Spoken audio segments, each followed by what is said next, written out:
Australian Liberal Party is under brand new spanking leadership this morning, with Angus Taylor and Jane Hume vowing to turn things around following a disastrous few years for the party. Lower taxes, a stronger economy and major migration reform are among their new promises. But it comes amid record low support for the party and also a surge in support for One Nation, setting up a fierce battle for the Conservative vote. Joining us now with their pitch, Angus Taylor and Jane Hume, the new Liberal leadership team. Good morning to you. Good morning, Nat. It's great to be here. And congratulations on your new team. Angus, you lost 9 seats at the last election, which I'm sure you're aware of. Polls show you are losing 7,000 voters every day. What can you do that Susan Lee couldn't? Well, first of all, we've got to admit the mistakes we've made in the past, but the priority has to be restoring Australian standard of living and protecting their way of life, making sure we've got energy policy that's not ideological, that brings prices down, immigration policy that puts Australians first, raises the standards, reduces the numbers and says to people who don't accept our way of life that the door is shut, making sure housing is at the centrepiece of the Australian dream. Owning a home needs to be part of the Australian journey, and young Australians are giving up hope. And a strong economy that can restore our standard of living at a time when we're seeing inflation rising, interest rates going up, and people are losing hope, Nat. They're losing hope of owning a home, starting a business, getting ahead, and that must be turned around straight away. Jane, the polling today we see has bumped up a tiny bit, but it's bad, isn't it? Especially from women, especially from young people. How on earth do you turn that around? Well, actually, the Liberal Party's vote is at its lowest ebb since it began back in 1944. It was bad when we lost the first election in 2022, and it got worse in 2025. We're not under any illusion that we're coming from behind, which was probably why this reset was desperately needed. We know that One Nation is really a party of grievance, but people are rightly aggrieved right now when they've seen their standard of living going backwards by around 10% in the last 4 years. They're looking for answers. They weren't finding it in the Liberal Party.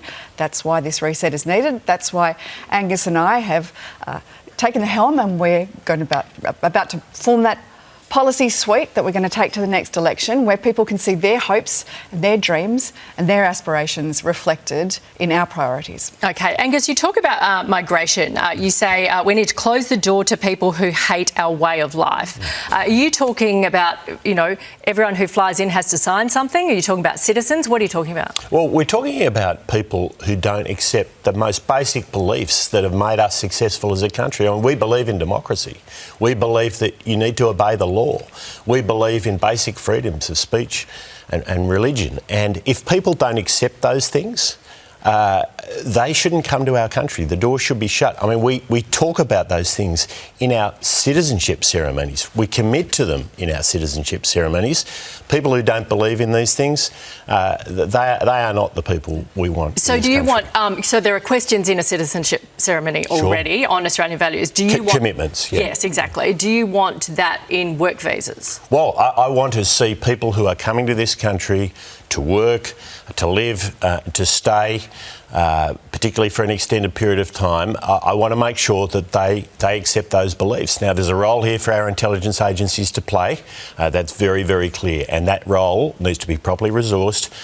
We need to have our intelligence agencies doing that work. But I think all Australians accept that it is crucial that people coming to this country accept those basic beliefs.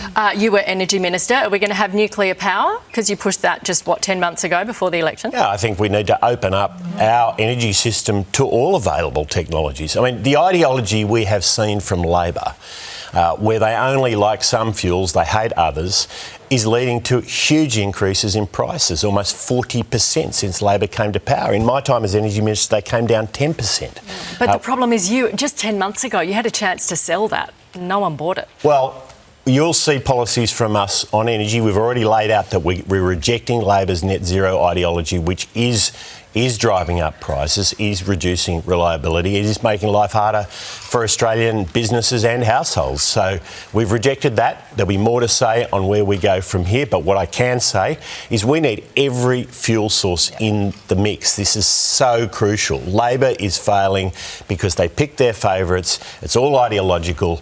and Australians pay for it. Jane, you're almost being overtaken by One Nation. How are you going to get those votes back? Are you going to go more to the right? Are you going to become One Nation? No, absolutely not. The Liberal Party will never become a party of grievance or a party of reactionary politics. We want to make sure that we don't need to move to the right, we don't need to move to the left. We just need to remind people who the Liberal Party stand for and who we fight for. Who are you? That's mainstream Australians. We speak for the unrepresented. We don't look after sectional interests like big unions or big business. We look after Australian families. We look after small businesses. Anybody that wants to get ahead, reward for effort, you know, a party of opportunity and aspiration. What we want to give is people that sense that next year is going to be better than last year. And they haven't had that for so long under Labor. That's what the Liberal Party wants to restore. That's what we're all about. OK, we look forward to seeing some of your policies. Angus and Jane, thank you very much for your time. Thanks, Great to be Matt. with you.